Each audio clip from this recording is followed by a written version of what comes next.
What's you guys, welcome back to the channel. Hope you guys had a great weekend. Today I have a beastly GRAU class setup for you guys today. What do you guys ask me in the comments? What is really your favorite weapon? And the answer is the GRAU 5.56. As you can see, I do have that heart symbol right next to the GRAU loadout. So let's go over the class setup really quick. I got on the monolithic suppressor to keep us as stealthy as possible when we're firing our weapon. Then we got on the ZLR Drifter A08 barrel. I believe this is the best attachment for those short to medium range type of gunfights, and it can compete from distance as well because it also does come with that recoil control. Then we got on the no stock attachment to increase our movement speed as well as our aim down sight speed. Then for our rear grip, we've got the XRK Void the second, and this will increase our aim down sight speed as well as our sprint to fire speed. This is also formerly known as the stippled grip tape. Not really sure why they changed the name. Then for our ammunition, we are using the 50 round magazines. This is by personal preference. You can use 60 rounds, it doesn't really matter, but for me I feel like 50 rounds is enough for me personally. And then moving on to our perks, we've got on EOD, Ghost, and Tracker. Now this is pretty much my quote-unquote try-hard setup, if you want to call it that, because this exact setup for perks helps me survive the longest, because with EOD we survive those explosions. Then for Ghost, we also do stay under the radar when the enemy does call in their UAVs, and for Tracker, it helps me track down enemies a lot faster that are in my immediate area, and it's super helpful. Then for lethal, we got on C4, and tactical, we've got on stim shot. So yeah, in just a little bit I am going to be breaking down my gameplay and exactly what is going on my mind in a detailed manner, step by step, so you guys can further understand why I do what I do, and so that you guys can take some tips and tricks from it and implement it into your game. You guys seem to enjoy these type of videos. Leave a like if you do enjoy these, so I know that I need to make more of this type of content, and subscribe if you are new around here. Join Turbo Nation today, man. We are almost at 85,000 subscribers. If you are part of this demographic and you have not subscribed yet but you still watch my videos, it literally takes less than a second to hit that subscribe button and turn on notifications as well, so you never miss a future video from me. And I will see you guys in the gameplay. Peace. Welcome back. We're going to be breaking down my gameplay on Gunrunner. I'm sure a lot of you guys love this map and want to know how to effectively play this map and get a lot of kills and die less. So if I'm spawning in from this side of the map, I'm going to come through underneath the blue crates here, and I'm going to pre-aim into the forest because that's where a lot of people like to go. So that's why I pre-aimed there. Now I did notice somebody threw a stun, so that's why it prompted me to go ahead and jump on top of this box and get on top of this crate for a good vantage point so that I can see everything unfolding before it happens and before I make any kind of mistakes that will lead to an unnecessary death on my end. So as you can see, I do have a really good vantage point of an enemy here. Unfortunately, I didn't get the kill. Now I'm not going to push just yet because, like I said, I want to let everything unfold first. That's really important in the beginning stages of the matches so that you can make informed decisions on what to do next. Pay close attention here. I'm going to push into the showers. I noticed that I do have two teammates around me, so that lets me focus in on what I want to do because I heard some footsteps coming from the reservoir to my left, and I also did notice that there was another enemy right there in front of me. So now that I know that there are two people that are going after me, I know that I can just go ahead and focus on this engagement and pre-aim until they come through to me. They did throw a stun, and I'm still focused on that area. Let's back it up. You may have missed this. Look at where my teammate is right now. He's still up there. If that blue triangle disappears, then that means that my teammate has died, and I need to direct my attention in that direction. So watch closely. He died, and unfortunately it was just too late. I didn't get the jump on the enemy who killed my teammate, but that's one of the smallest little details that you guys cannot take for granted, is that if your teammate disappears off that minimap, then you need to know that you need to direct your attention to where that area is. So as you can see, I did actually die to somebody who was perched up on top of one of the crates where I was earlier, further confirming that having high ground does give you a better shot at winning that gunfight. So I turned this corner and I slid. Now let's rewind that just a little bit here.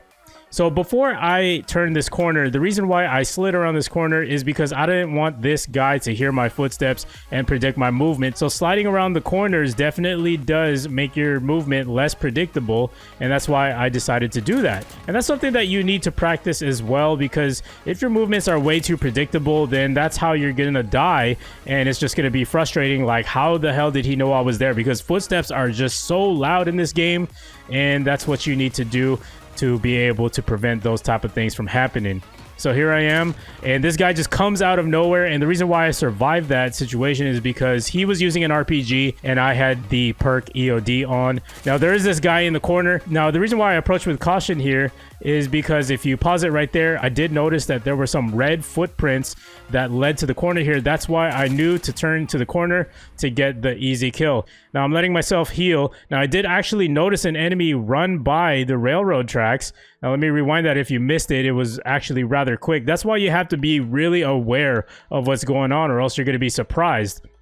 So right there, you can see part of his body. There's an enemy there, and he's going to go from this area to around here and into that doorway. I'm going to try to cut the corner and meet him at his endpoint where I'm assuming he's going to be at. So I'm surveying the situation, making sure it's clear to run out there first. Then I pre-aim this door where I know he's going to be at. I'm behind this cart for good positioning. Then I'm going to go around this wall to let him come to me.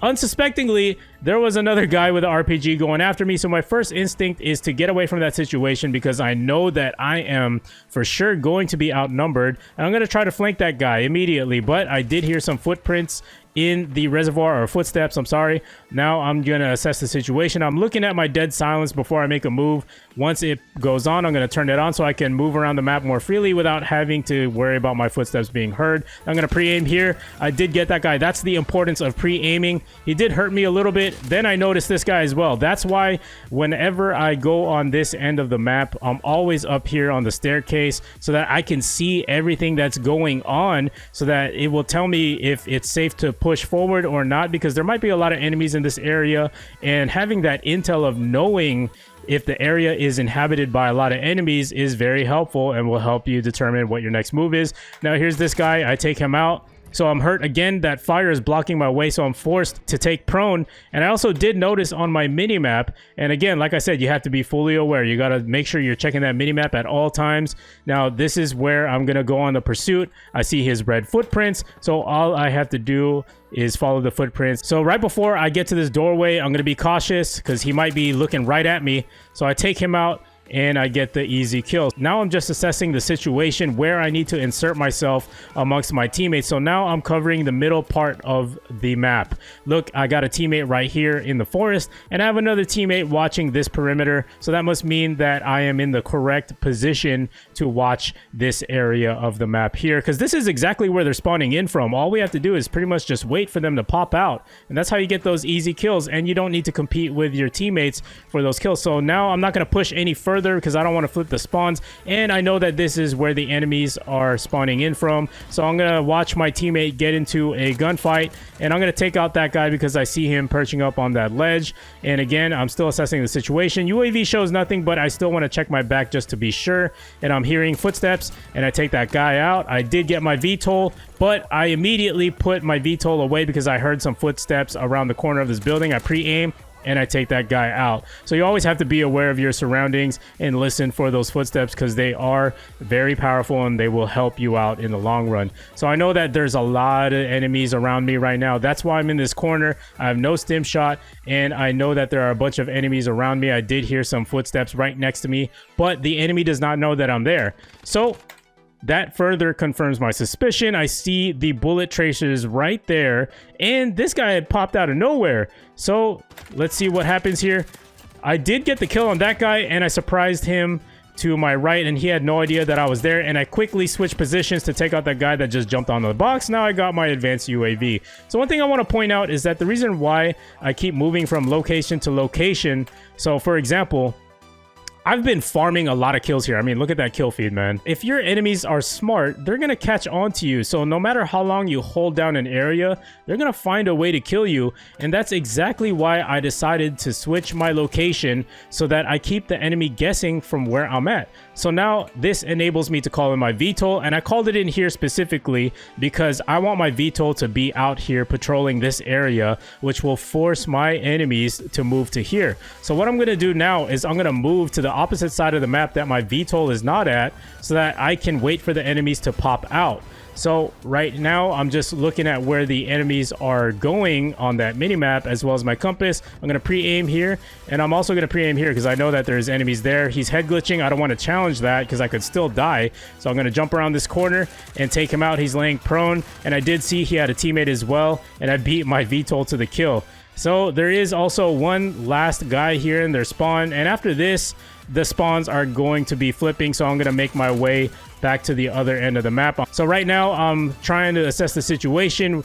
Which lane do I want to be in? You should always process this when you're playing. Which lane should I be in? Am I in the right one? So my initial instinct was to go straight forward, look at how many enemies there are on the minimap, and look at where my teammate is. He's got the left side covered. Now I do have a teammate that's coming in from the reservoir.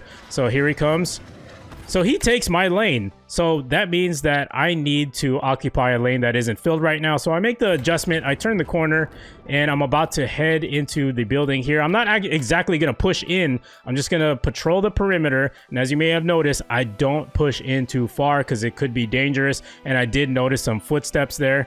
And I'm going to watch and make the connection and get the easy kill. Now my teammate did die to my right. And like I said earlier, you got to pay attention. Look at that minimap. Teammate just died. And I'm aware of that. So that's why I turn my attention to this direction. And I'm going to pre-aim to get ready for that gunfight. He pops out from that crate. And I get him for the easy kill. So what I did right here was that I was shooting him from the left side. Then I quickly hopped to the right to make my movement less predictable, giving him less time to react and adjust his aim, and that's how I was able to win that gunfight. I know that the spawns have flipped for sure. I'm checking my lines of sight, seeing if there's any enemies in the area that are spawning in. Take that guy in the middle, and now I'm going to go back into the spot where I originally started, and I'm not going to push any further than this. So the same thing applies. I'm just playing my same strategy. Now I see that my teammate has died here. There's plenty of footsteps. I'm going to pre-aim, crack on that dead sound so they can't hear me. All I'm going to do is follow these footsteps and it should lead me to the easy kill right there. And now I know for a fact that there's a lot of enemies still coming in here. They're still spawning in from this area of the map. And look at where my teammates are. There's nothing going on. They're not engaging in any gunfights. So that must mean that there's going to be enemies here. So I'm going to pre-aim, get ready for that. I did also hear his footsteps and I got the easy kill. So I'm just going to chill here, let everything unfold. I'm going to use my teammates' positioning to my advantage. I also did see a footprint right there in the middle in the reservoir. And I believe my teammate is engaging in a gunfight, furthering my suspicion that there was someone there. So I'm not going to push through the middle here. I'm actually going to go around, going to take the safe route into the showers. I'm going to check all my corners just to make sure that it's safe. And I'm going to pre-aim. And now I know that it's safe to go out here because of the positioning of my teammates. Now my teammate just died in here. I barely just get that guy. C4 didn't get him, so I quickly react. I go around the reservoir and I come around the window, and look at that. He was expecting me to come through the vent because I threw my C4 at him. So now he's got his back turned and I get the easy flank. So there's another guy here that I did see. Now, this was a subtle move that you also may have missed, but it does pay off really big here because he thought that I was trying to flee from the situation. So that further prompted him to go ahead and try to catch up to me and try to kill me. So I trick him and I get the easy kill. So I'm just going to get the heck out of there as fast as I possibly can. I'm reloading. I've got 7 bullets left. And from here on out, it's pretty much just filling in those lanes correctly once again. And I'm going to go on top of the staircase just to get a good vantage point, as I spoke earlier, to see what's going on. And that's the end of the match right there. So yeah, guys, I ended up with 26 kills. Hopefully this did help you out in some way, shape, or form. If you did find it helpful, please leave a like. It would really mean a lot to me. And subscribe if you're new around here for more gameplay breakdowns such as this. And yeah, guys, I know it was a really quick gameplay and I was explaining things really quickly, but you know, I hope that this video was helpful for you. And yeah, guys, I will see you guys in the next video. Peace.